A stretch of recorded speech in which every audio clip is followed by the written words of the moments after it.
My Aunt Rachel practically raised me. After a lengthy battle with a terminal illness, she passed last year, leaving what little she had left after the hospital bills were paid. I was to take care of her cockatiel parrot, Tugboat, and her collection of 50s cartoon-themed collective plates. Basically, the only two items that couldn't be easily sold at an auction.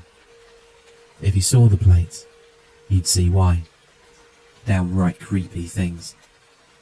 One in particular, a plate portraying a young cartoon girl feeding apples to a giant frog. It's like the whole thing was made by two different people. The girl looked positively cartoon-like, while the frog was more, I don't know, uncomfortably realistic. It was such an odd item that there had to be a collector looking for it somewhere. I was sure of it. Yet for weeks, I couldn't find anyone even remotely interested. I posted pictures of the plate on pretty much every social media account I had, along with a few auction sites, but there were no takers. There were no markings or stamps indicating year or brand, unlike the other plate, and I was starting to think it was custom made.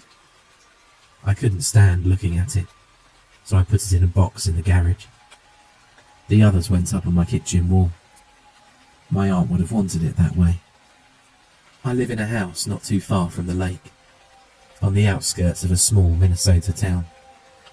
There are a few houses in the nearby area, but I couldn't even hit the closest neighbour's yard with a rock if I tried. There's only a single street light that works outside, and that thing is flimsier than our summer weather. I rarely have any visitors, as this place can be a bit too out of the way, even for my friends to come by. I inherited this place from my mum, who passed away when I was younger. I'm one of the lucky house owners of my generation, but at what cost? My aunt's bird, Tugboat, fit right in. It was easy for me to fix in a big cage in one of the back rooms. When you're living on your own in a place like this, you got more space than you know what to do with. My aunt's funeral was simple. She'd insisted she paid for it herself, so it had to be as basic and cheap as could be. She hated the thought of ever being a burden, and she practically begged me to take care of Tugboat. You don't say no to that, you just don't. Besides, that bird was damn near the only thing that kept me sane through the troubles of 2020. Having lived in an empty house, you learn to identify most sounds across the property. The hum of the fuse box, the buzzing kitchen lights, the noise from the fridge against the backdrop of a TV that's been on for way too long without anyone watching. This was the only reason I ever really took notice that one night when this all started. I was turning on my electric toothbrush one night, only to notice it was completely silent. The motor was running. I felt the vibrations and I saw it spin, but there was no sound, not a peep. Yet, I could still hear the TV in the other room, just fine. Over the next few days, there were several of these odd instances. Once, the egg timer went off, but didn't make a sound, causing me to overboil my breakfast. I thought the ventilation was broken once, as it turned out to have just gone quiet. Hell, at one point I dropped one of my aunt's collective plates. It shattered against the ceramic tiles, yet didn't make any noise. I was starting to think I was going deaf, but the two doctors I spoke to confirmed my hearing was just fine. Still, the mental image of seeing that falling plate and expecting a loud crash, only for it to remain silent. There was something eerie to it. A friend of mine, Patrick, works for the sheriff's department. We usually have lunch once a week to catch up, but that tradition teetered off during 2020. This time, I met him at the supermarket, but I barely even noticed him. I'd been having trouble sleeping and getting to work on time, as my alarm clock sometimes stayed silent for no apparent reason. My boss wasn't too happy, so I had to start using a vibration alarm. Patrick elbow bumped me by the fruit aisle, snapping me out of my thoughts. "Hey there," he said, grabbing a handful of oranges. "You doing okay?" "Yeah, sorry. Didn't see you there." "These are crazy times," he said. "I heard about Rachel. I'm sorry I couldn't make the funeral." "That's okay," I nodded. "She never was much for men in uniform." Patrick laughed. We went our separate ways and finished our shopping, only to meet in the parking lot outside. We'd managed to park next to each other without even realising it. He leaned against the hood of his car. "Hey, have you seen any strangers around? After this year, you all seem like strangers." "You know what I mean," he chuckled. "Strangers. Passers-by." "No, sorry, I don't get out much." "Some of your neighbours have had problems, you know. Be careful." "Problems?" He looked at me like a deer in the headlights. "You don't know." Apparently, there'd been reports of a thief. First they thought it was raccoons, as someone had gone through the trash cans. But raccoons don't try to pick locks. They also don't leave food behind, or human-sized handprints on the windows. Some people had reported seeing a woman with tangled hair roam about, but the police hadn't managed to find her. This is what made me start looking more closely at my own property. I'd noticed the garbage can lid had gone missing, but I hadn't given it much thought. Also, I could have sworn there were handprints on my car on one dewy morning. I tried to tell myself it was all paranoia, but after what Patrick said, it seemed that everything was a clue, or a warning. In my mind, the strange woman was lurking behind every corner. I tried to put it out of my mind. One night, as I heard Tugboat sing his interpretation of Earth, Wind & Fire's September, I took an extra long shower. As I was scrubbing my hair clean, my head went quiet.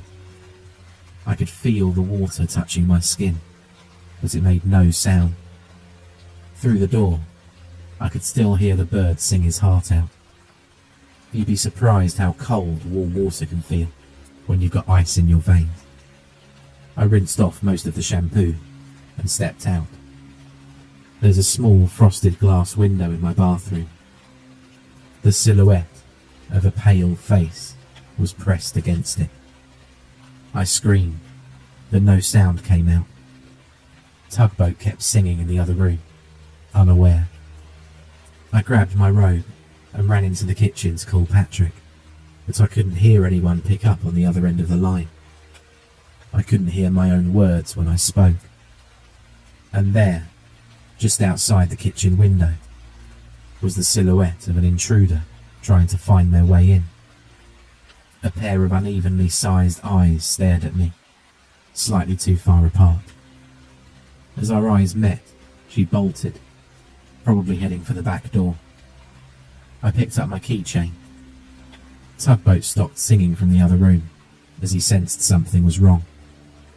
As my hearing returned, I could hear the comforting sound of sharp metal from my kitchen knife as I pulled it from a drawer. My pulse was running away from me.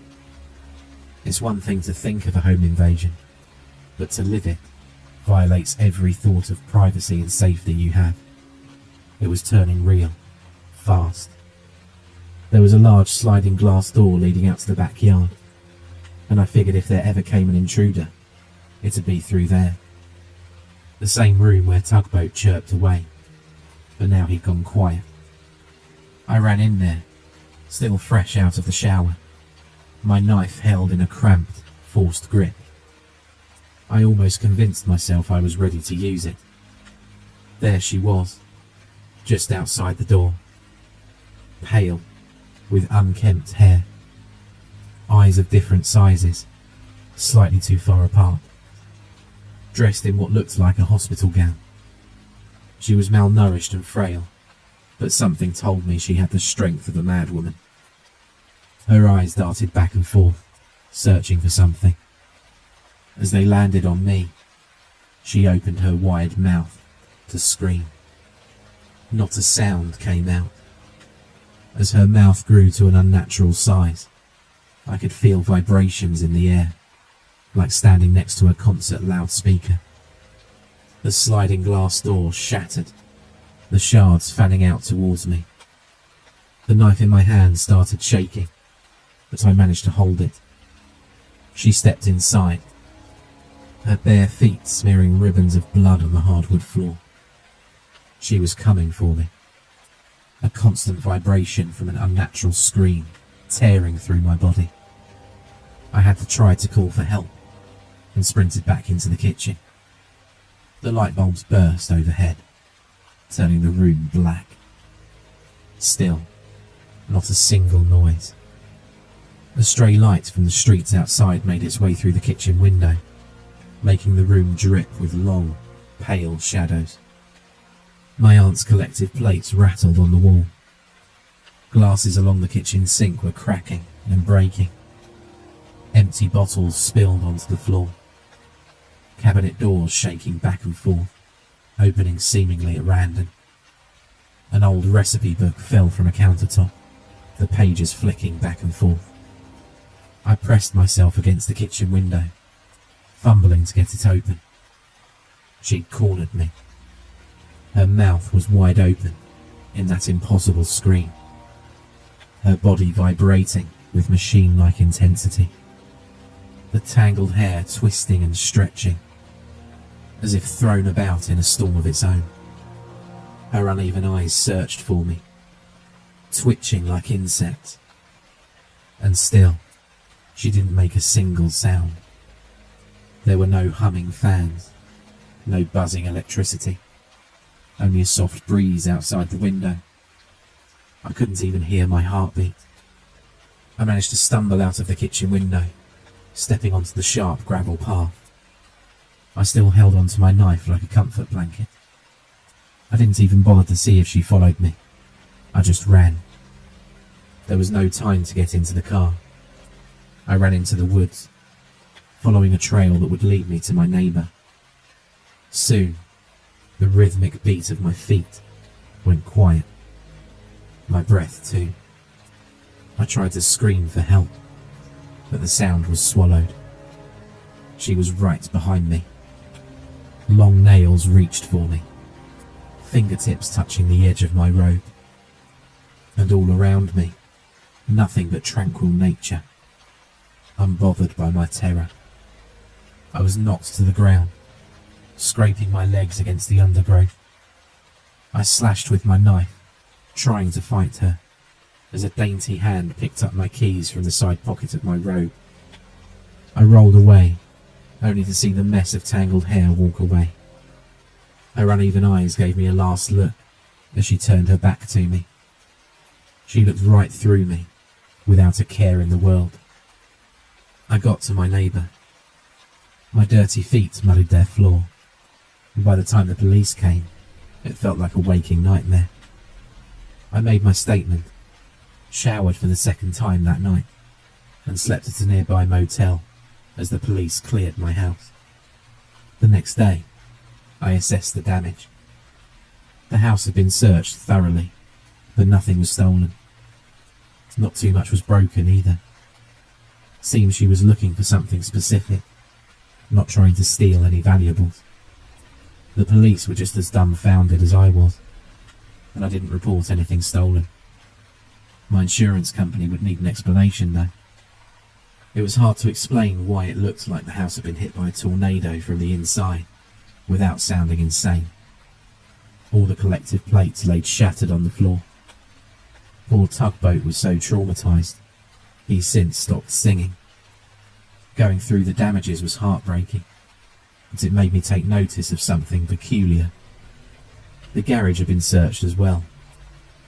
It was pretty much fine though, at least compared to my house.